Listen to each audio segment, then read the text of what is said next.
దేవుడు మనం ఇంకా పాపంలోనే ఉండగా తన ప్రేమను వెల్లడిపరుస్తున్నాడు. ఇప్పుడు ప్రశ్న, మీరు కూడా దేవుడి ప్రేమను వెల్లడిపరుస్తున్నారా? ఏంటి దేవుడి ప్రేమ? పాపుల్ని ప్రేమించే ప్రేమ. పరిశుద్ధులు ఎవరైనా ప్రేమిస్తారు, నీతిమంతులు ఎవరైనా ప్రేమిస్తారు. మనుషులు అంటే చాలామంది వస్తారు. ఏమండి, వాడు తాగుపోతాడంటే, వాడు దొంగ అంటే, లేకపోతే వాడు కోస్తాడని అనుకుంటే ఎవడాడు జోలికి వెళ్తాడా?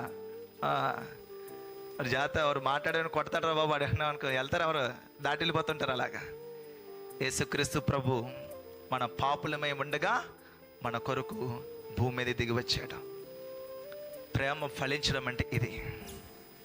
శత్రువులను కూడా ప్రేమించి హృదయపూర్వకంగా, నీకే తెలుసు మీరు ఎలా ప్రేమిస్తున్నారో. నిన్ను నష్టపరిచిన వారే, నిన్ను కష్టపరిచిన వారిని హృదయపూర్వకంగా ఎలా మీరు ప్రేమిస్తున్నారో మీకే తెలుస్తుంది. ప్రశ్నకి జవాబు మీరే రాసుకోండి.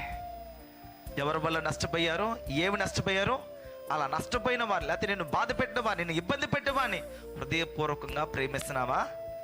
ప్రభు సమాధానం చెప్పండి. ఒకవేళ అది జరుగుతుందంటే ప్రేమ అనే విషయంలో వెతుకుతున్నాం అన్నమాట. నువ్వు ఫలిస్తున్నావు అన్నమాట.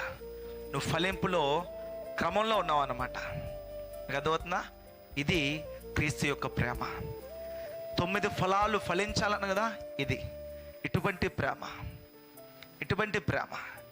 క్వాలిటీ చూడని ప్రేమ.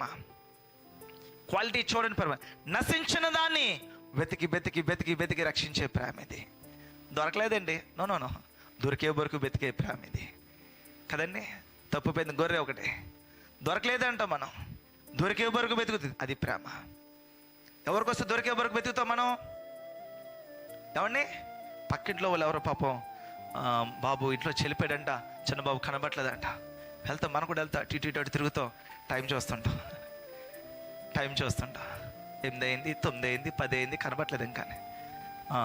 చూసాం, మళ్ళీ తిరిగి వచ్చి చూసామని చాలా ప్లేసెస్ తిరిగాను, లేడని అసలు. ప్రార్థన చేద్దాంలేండి.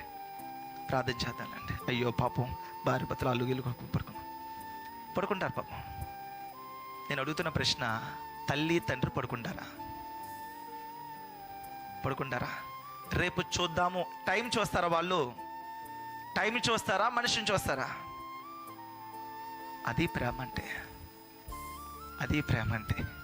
టైం ఎందుకు చూసాం? మనోడు కాదు కదా, మన ఇంట్లో కాదు కదా, మనకి కాదు కదా.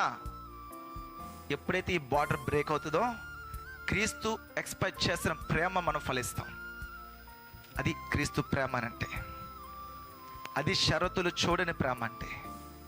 మనం ఇంకనూ పాపంలో ఉండగా మన కోసము యేసుక్రీస్తు ప్రభు మరణించాడు. పాపుల కొరకు, మనమంటే మన పరిశుద్ధులమని కనబడదామో కానీ పాపుల కొరకు. ఇప్పుడు బయట జరుగుతున్న ఆ యుద్ధాలు కానీ, లేకపోతే బయట జరుగుతున్న పరిస్థితులన్నీ కూడా వారి కొరకు కూడా యేసుప్రభు చనిపోయాడు.